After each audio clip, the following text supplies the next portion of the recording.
ఇప్పుడు ఏపీ ఉన్న పరిస్థితుల్లో చంద్రబాబే ఎందుకు సీఎంగా రావాలి? చంద్రబాబు నాయుడు గారే ఎందుకు సీఎంగా రావాలి? Yes, good question. ఇవాళ ఆంధ్రప్రదేశ్ రాష్ట్రం ఉన్నటువంటి పరిస్థితుల్లో రాష్ట్రం ఒక 10 సంవత్సరాల పాటు తిరోగమన దిశగా వెళ్ళిపోయింది, బ్యాక్వర్డ్ వెళ్ళిపోయింది. సో 10 సంవత్సరాల బ్యాక్వర్డ్నెస్ అలాంగ్ విత్ దట్ ఫర్దర్గా మనం ఒక్కొక్క డబుల్ పేస్ తోటి మనం ముందరికి వెళ్ళాల్సినటువంటి ఒక అవసరం. ఇప్పుడున్న లో బడ్జెట్ టైంలో ఇప్పుడు చంద్రబాబు సీఎంగా వస్తే అసలు ఏం చేస్తారు? అంత ఆర్థికంగా పూర్తిగా పతనమైన పరిస్థితుల్లో ఉంది, దిగజారిపోయిన పరిస్థితుల్లో ఉంది. ఏం చేయాలన్నా కానీ మనకి ఆర్థిక ఈ పరిస్థితులు మీ అందరికీ గుర్తుంటే ఐ థింక్ 90s లో అనుకుంటా చంద్రబాబు నాయుడు గారు ముఖ్యమంత్రిగా ఉన్నప్పుడు ఉమ్మడి ఆంధ్రప్రదేశ్కి one of the worst economic ఇది చూసాం మనం, ఓవరాల్ వరల్డ్ వైడ్ గా చూసాం మనం. అప్పుడు చంద్రబాబు నాయుడు గారు ఒక రంగాన్ని ఐడెంటిఫై చేసుకున్నారు. ఆ రంగంలో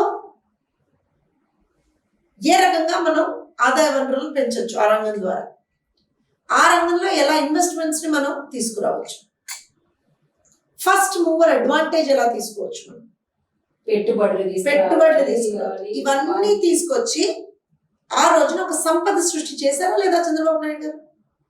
చంద్రబాబు నాయుడు గారికి సంక్షోభాలను ఎదుర్కోవడం కొత్త కాదు, సంపద సృష్టి కొత్త కాదు, సంక్షేమం చేయడం కొత్త కాదు, అభివృద్ధి చేయడం కొత్త కాదు. మీరు అంటున్నారు లోటు బడ్జెట్ రాష్ట్రంగా ఉంది కదండి, ఏ రకంగా చేయగలుగుతారు? ఇంత అప్పులు, లక్షల కోట్ల అప్పులు చేస్తాడు కదా జగన్మోహన్ రెడ్డి అంటున్నాడు. నిజమే, వాస్తవమే. కానీ ఇవాళ మేము అనౌన్స్ చేసినటువంటి పథకాల్లో సంక్షేమ పథకాలు కూడా ఉన్నాయి. మహిళలకు సంబంధించి ఉచిత బస్సు కావచ్చు, మహిళలకు సంబంధించి ఒక ఫైనాన్షియల్ అసిస్టెన్స్ కావచ్చు. ఇవన్నీ మేము ఎందుకు చెప్తున్నాం అంటే లక్షల కోట్ల అప్పు జగన్మోహన్ రెడ్డి చేశాడు, ఆ భారాన్ని ప్రజల మీద పెట్టాడు. సో ప్రజలు ఆ భారాన్ని భరించాలంటే ప్రజల్ని మనం ఫస్ట్ ఆఫ్ ఆల్ ఎంతో కొంత ప్రిపేర్ చేయాలి కదా. అది చెయ్యాలి అంటే ఖచ్చితంగా ప్రజలకు ఒక బ్యాక్ నుంచి మనం ఒక పుష్ ఇవ్వాలి కదా. అది చంద్రబాబు నాయుడు గారు సంక్షేమ రూపకంగా ఇస్తారు.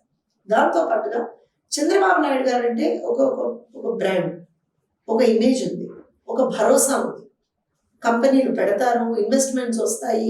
And also at the same time ఇప్పుడు ఎనర్జీ ఉందనుకోండి, చంద్రబాబు నాయుడు గారు రెన్యూబుల్ ఎనర్జీ గురించి మాట్లాడతారు. ఒకనొక టైంలో డ్రిప్ ఇరిగేషన్ గురించి మాట్లాడినటువంటి వ్యక్తి చంద్రబాబు నాయుడు గారు, అసలు ఏమీ లేదు అన్నప్పుడు. So out of the box thinking, what we call హట్కే ఆలోచిస్తారంటారు చూసారా, అలా చంద్రబాబు నాయుడు గారు ఖచ్చితంగా ఆలోచన చేసి చేస్తూనే ఉంటారు. Because he's no.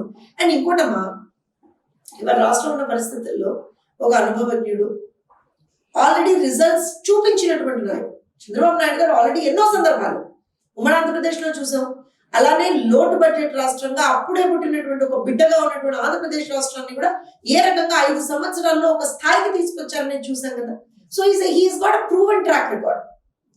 ఆయన చేతికి తప్పించి రేపు పొద్దున్న ఇంకెవరి చేతికి రాష్ట్రం వెళ్ళినా సరే రాష్ట్రం అసలు ఇంకా నామో నిషాన్ లేకుండా ఇదైపోతుందేమో అనేటువంటి భయం ప్రజల్లోకి వచ్చేసింది వాటి రోజు.